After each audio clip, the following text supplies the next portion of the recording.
Pine okay ম্যাগনোনিয়াসের মাঝে পাখিদের কলরব শুনে কাটল একটা মিষ্টি দিন, যেখানে গিয়ে মনের সব ভয় কাটিয়ে ছবি তুলে ফেললাম এই জংলি মাকড়সার সাথে। কিছুদিন আগে চলে গেছিলাম নিউ অরলিন্সের সিটি পার্কের মধ্যে অবস্থিত স্কাল্পচার গার্ডেনে।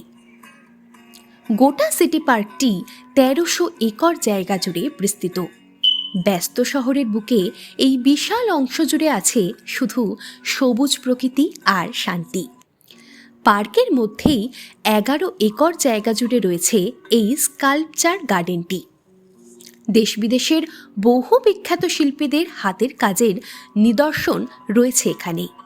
ভাস্কর্যের নিখুঁত সৌন্দর্যের সাথে প্রকৃতির অপরূপ দৃশ্য দেখে মনে হচ্ছিল যেন কোনো স্বপ্নের দেশে পৌঁছে গেছি।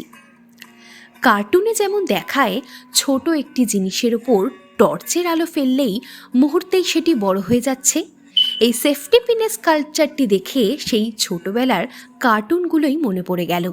আবার অন্ধকারে জঙ্গলের মধ্যে এই বড় মাকড়সার স্কাল্পচারটি হঠাৎ দেখলে যে কেউ ভয় পেয়ে যাবে। The Sydney and Walda best of sculpture গার্ডেনটি ২০০৩ সালে তৈরি হলেও ২০১৯ সালে এটিকে আরও বড় করা হয় এবং দেশ বিদেশের নামকরা বহু শিল্পীদের তৈরি চোখ ধাঁধানো অদ্ভুত সুন্দর প্রায় ৯০টি স্কাল্পচার বসানো হয় এখানে। গোটা পার্কটি একদিনে ঘুরে দেখা অসম্ভব। এই সিটি পার্কে রয়েছে বহু ম্যাচিওর লাইভ ওক গাছ, যার মধ্যে কিছু কিছু আবার ৮০০ বছরেরও পুরনো। পার্কটির মধ্য দিয়ে বয়ে যাচ্ছে দুটি লেগুন। বোটিং করে গোটা পার্কটি ঘুরে দেখার ব্যবস্থা রয়েছে। প্রথমেই যে স্কাল্পচারটি দেখছেন, এটি কোরিয়ান শিল্পী দো হোসুর তৈরি প্রায় ২৩ ফুট লম্বা কর্মা স্ট্যাচু। স্ট্যাচুটি মেরুদণ্ডের মতো নিচ থেকে ওপরের দিকে বাঁকানো, যেখানে প্রতিটি ব্যক্তি একে অপরের ওপরে বসে আছে। আবার মধ্য আকাশে হঠাৎ জানলা দিয়ে ঝুলছে একটি মই। বিকেলের এই সময়টায় জানলার মধ্য দিয়ে পড়ন্ত সূর্যকে দেখতে যেন আরও মনোরম লাগছে। এটি শিল্পী লিয়ান্দ্রো এলরিচের তৈরি window with ladder to let for help statue. শিল্পী আলিসন সারের তৈরি এই স্ট্যাচুটির নাম ট্রাভেলিং লাইট। এশিয়ান মন্দিরগুলিতে যেরকম শিকল দিয়ে ঘণ্টা ঝোলানো থাকতো, এখানে দেখা যাচ্ছে সেভাবেই একটি মানুষের পা উল্টো করে শিকল দিয়ে ঝোলানো।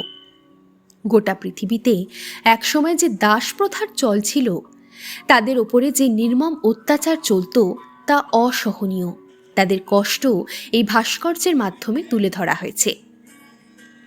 রঙিন আঁকাবাঁকা তুলির টান ভর্তি এই যে সুন্দর ব্রিজটির ওপর দিয়ে আমরা হেঁটে চলেছি, আকাশ থেকে মিসিসিপি নদীর আঁকাবাঁকা গতিপথের যে দৃশ্য চোখে পড়ে, সেটা দেখেই ইন্সপায়ার হয়ে তৈরি।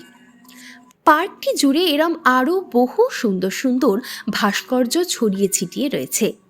প্রাকৃতিক সৌন্দর্যের সাথে শিল্পীদের সৃজনশীল চিন্তার সংমিশ্রণে তৈরি এই পার্কটি পায়ে হেঁটে ঘুরে মনটা আনন্দে ভরে গেল।